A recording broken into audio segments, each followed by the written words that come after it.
Eu gostaria que a senhora definisse para a gente sobre alienação parental.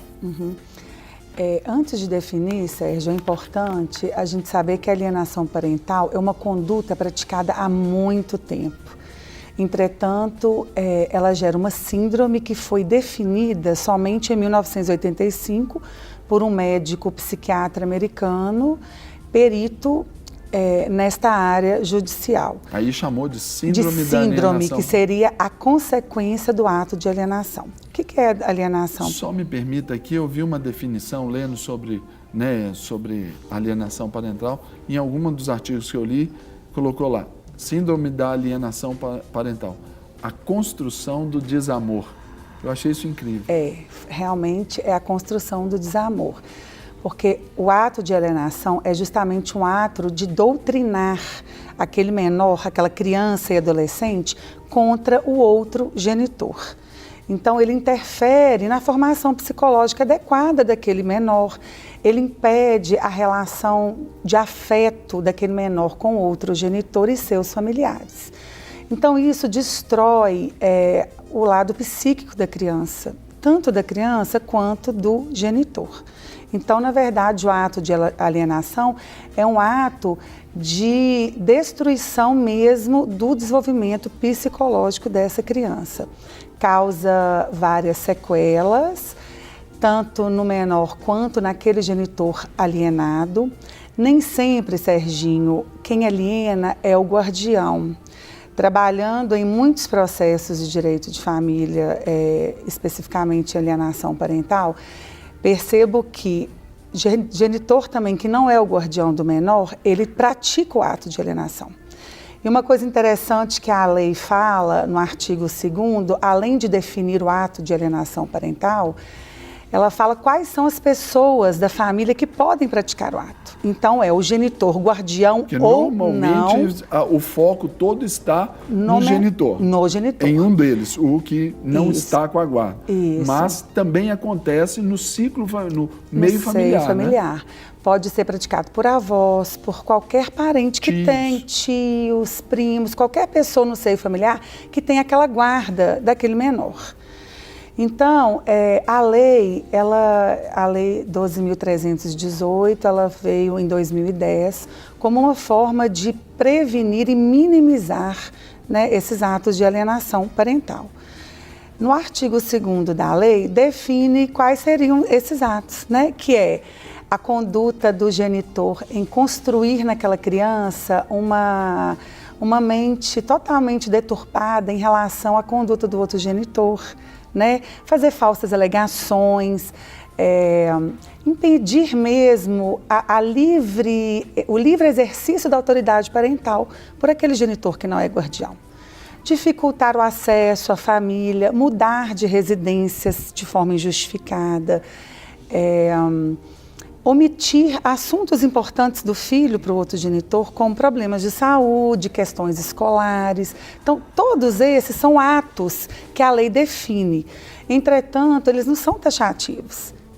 Podem ocorrer outras formas, né, de alienação. Aí já é uma maneira bem ampla já de se até estabelecer, né, a alienação. Isto.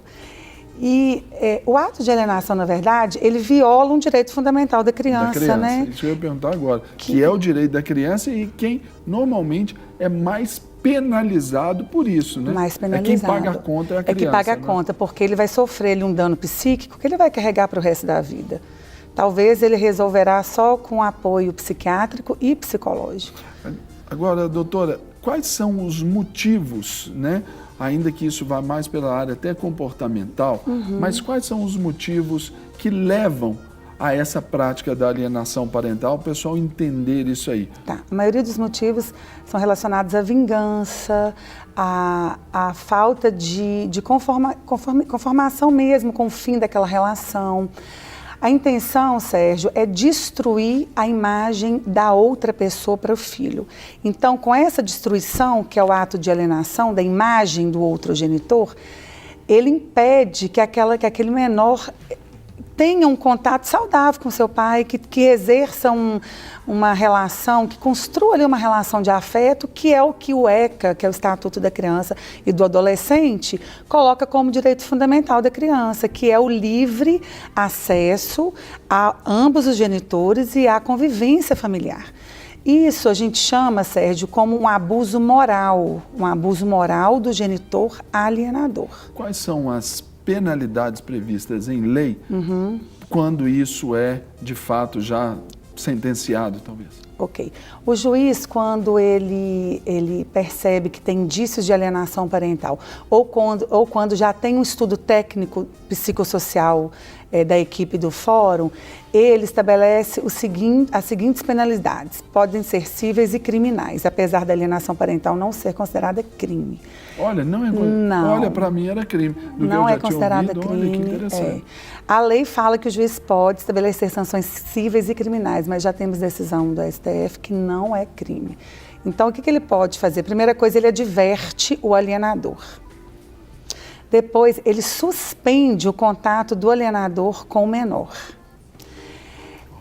De forma cumulativa, ele aplica multa para aquele alienador que não cumpre as determinações dele. Essa multa ela é diária e em valor pecuniário. Não resolvendo, ele pode vir até perder, em última hipótese, ele pode suspender o poder familiar daquele pai. Então, durante esse processo, o juiz vai determinar que aquele pai faça um acompanhamento psicológico. Então, vai depender, Sérgio, de cada caso. Tem alguns casos que a alienação ela é mais branda, então dá para resolver mantendo o contato. Outros casos que a alienação... Mas aí, no caso aí, por uma mediação de uma um mediação, profissional, de um psicólogo forense... Isso, e com aquelas determinações judiciais legais que o alienador tem que cumprir.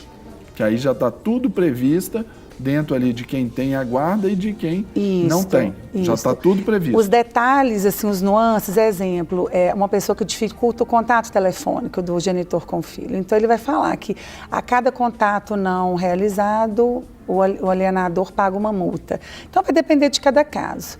Mas a última medida é a suspensão do poder familiar.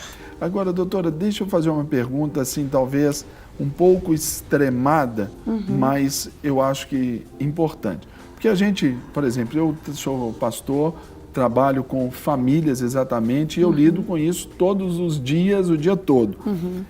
Em que casos, ou em quais casos, que um dos genitores pode ser privado de estar ali com o filho? Existem essas previsões legais? Existe.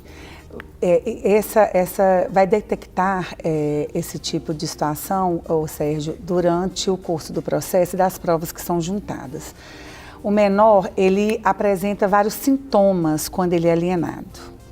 Então, ele repudia o alienador, o genitor alienado, ele é agressivo, ele pode também tentar até suicídio, ele agride o alienado, ele pode cometer atos contra a própria vida. Nesses casos, comprovando-se judicialmente, o genitor alienador é suspenso da sua autoridade parental.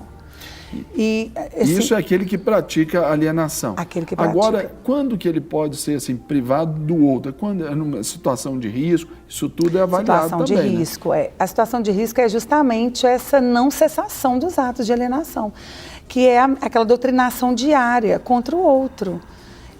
Né, de várias formas. Você vai doutrinando a criança, o seu pai ou a sua mãe não prestam, ou ele faz várias formas e a criança absorve, ela acredita que aquilo é real e ela é conduzida pela doutrinação daquele genitor que aliena. Ou seja, ele vai seguindo os passos que o alienador dita. É como, numa linguajar bem popular ali, fala, torna-se uma vaquinha de presépio. Ele é manipulado. Ele é manipulado. Então, esse menor sofre e faz o alienado sofrer também. E agora, doutora, eu pergunto para a senhora, No caso da observância ali de que há esses indícios dessa alienação, mas nenhum genitor, nem o outro, nem o que está cometendo, nem o que está sofrendo, eles dão prosseguimento a isso, mas observa-se pela criança. Quais são os indícios que a criança já mostra? A senhora já citou alguns, mas eu gostaria que a senhora ampliasse isso um pouquinho para a gente. E o que fazer, por exemplo, quem está de fora, se é possível tomar alguma atitude. Sim. A criança, ela fica agressiva, ela não quer contato com o genitor alienado, nem com seus familiares. Ela tem uma imagem totalmente errada da pessoa e ela expõe, verbaliza isso. Qualquer pessoa da família que verifique esses atos de alienação, ela pode ir até o Ministério Público, tá, e fazer uma representação. Pode ir também diretamente ao juiz. Então, o juiz pode, de ofício ou provocado, instaurar uma ação de alienação parental e dentro dessa ação, nós vamos ter todo um processo de estudo psicossocial e toda a verificação realmente se esse ato ocorre e se já existem sequelas, tanto no menor quanto no genitor alienado. E se essa ação, por exemplo, parte de alguém que toma partido, alguém faccioso a essa ocorrência, por exemplo, a sogra, ou os pais, né, de um ou de outro, que querem intervir, olha, eu vou entrar com isso aqui porque eu estou vendo, mas na verdade ela está sendo... Isso tudo, o processo pode apontar ali a razão ou não dentro Pode disso? não, o processo irá apontar a razão. Inclusive, Sérgio, as vítimas, além dos outros familiares serem também alienadores, eles podem ser vítimas também. Um avô, uma avó pode ser uma vítima de alienação. Então, ele tem o direito de ingressar na justiça para ter aquela visitação regular ali do seu neto, né? E apontar ali uma alienação parental. Porque alienação parental não tem que ser só contra outro genitor, pode ser contra um familiar. Muito recorrente os avós também. Agora, doutora, uma outra pergunta que eu penso aqui. No caso aí da guarda compartilhada, a guarda compartilhada, ela favorece essa alienação parental ou ela chegou para minimizar esses efeitos aí dessa separação e até evitar um pouco dessa alienação parental? Tá.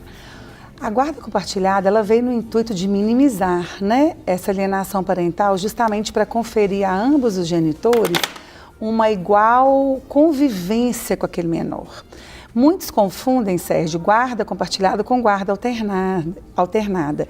Os pais pensam que a criança vai passar tantos dias com um, tantos dias com outro por mês. Não é isso. O que é uma guarda compartilhada? É os dois, de forma em conjunto, criar aquele filho. É o que deveria ser sem imposição legal, né?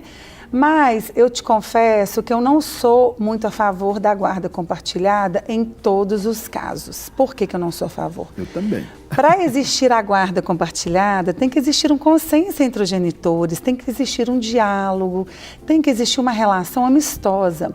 Então, vamos pensar... E no caso das separações, essa é a menor parte. Essa é a menor parte. Então, como que vai existir um diálogo, uma convivência amistosa entre casais que não se falam, entendeu? Que estão brigando por causa da casa, brigando por causa de carro, brigando por causa de dinheiro. Isso. Então, eu só aponto nos meus processos guarda compartilhada quando realmente existe possibilidade.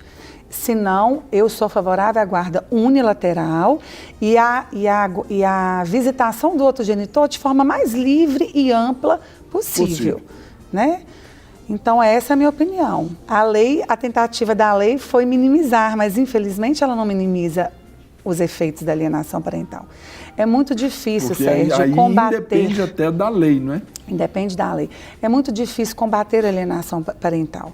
É muito importante que haja uma conscientização da sociedade, que haja, assim, palestras sobre o assunto, porque isso parte de uma educação familiar. Porque a alienação, ela ocorre dentro do seio familiar. O juiz, ele não está dentro da família para ele estar ali combatendo. Quando o assunto chega ao Poder Judiciário, a situação já está muito grave, o menor já está com muita sequela. Para receber todas as novidades do canal, inscreva-se. E se curtir o vídeo, clique em gostei. Aproveite para acompanhar a Rede Super nas redes sociais.